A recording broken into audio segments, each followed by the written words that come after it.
Daniel 6. O rei Dário resolveu dividir o país em 120 províncias e escolher 120 homens para governá-los, a fim de que tudo corresse bem e não houvesse prejuízo. O rei nomeou 3 ministros para controlarem os 120 governadores. Um desses ministros era Daniel, e ele mostrou logo que era muito competente do que os outros ministros e governantes. Ele tinha tanta capacidade que o rei pensou em colocá-lo como a mais alta autoridade do reino. Aí os outros ministros e os outros governadores procuraram achar um motivo para acusar Daniel de ser um mau administrador, mas não encontraram. Daniel era honesto e direito, e ninguém podia acusá-lo de ter feito qualquer coisa errada. Então eles disseram uns aos outros: Nunca encontraremos motivo para acusar Daniel, e não quer que seja alguma coisa que tenha a ver com a religião dele. Então foram todos juntos falar com o rei e disseram: Que o rei Dário viva para sempre.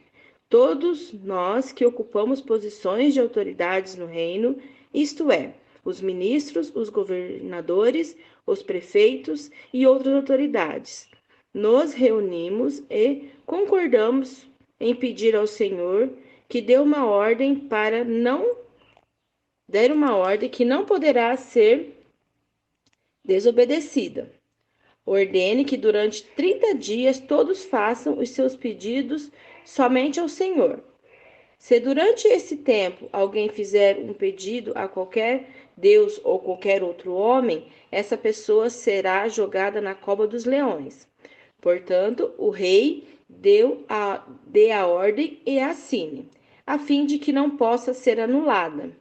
De acordo com a lei dos medos e dos persas, essa ordem não poderá ser anulada. O rei concordou, assinou a ordem e mandou que fosse publicada. Quando Daniel soube que o rei tinha assinado a ordem, voltou para casa. No andar de cima havia um quarto com janelas que davam para Jerusalém. Daniel abriu a janela, ajoelhou-se e orou, dando graças ao seu Deus. E ele costumava fazer isso 3 vezes por dia. Os inimigos de Daniel foram juntos até a casa dele e encontraram orando ao seu Deus. Então foram procurar o rei a fim de falar com ele a respeito da ordem. E eles disseram: Ó rei, o Senhor assinou uma ordem que proíbe que durante 30 dias que não se façam pedidos a qualquer outro Deus ou qualquer outro homem, a não ser ao Senhor. E a ordem diz também que quem desobedecer será jogado na cova dos leões, não é verdade? E o rei respondeu: É verdade, e a ordem deve ser obedecida, de acordo com a lei dos medos e dos persas. Ela não pode ser anulada. Aí eles disseram ao rei: Mas Daniel, um dos prisioneiros que vieram da terra de Judá, não respeita o Senhor, nem se importa com a ordem, pois ora ao Deus dele 3 vezes por dia. Ao ouvir isso, o rei ficou muito triste e resolveu salvar Daniel. Até o pôr do sol daquele dia, ele fez tudo o que pôde para salvá-lo. Os inimigos de Daniel foram falar de novo com o rei e disseram: O Senhor sabe muito bem do acordo com a lei dos medos e dos persas. Nenhuma ordem ou lei assinada pelo rei pode ser anulada. Então o rei mandou que trouxesse Daniel e o jogasse na cova dos leões. E o rei disse a Daniel: Espero que o seu Deus, a quem você serve com tanta dedicação, o salve.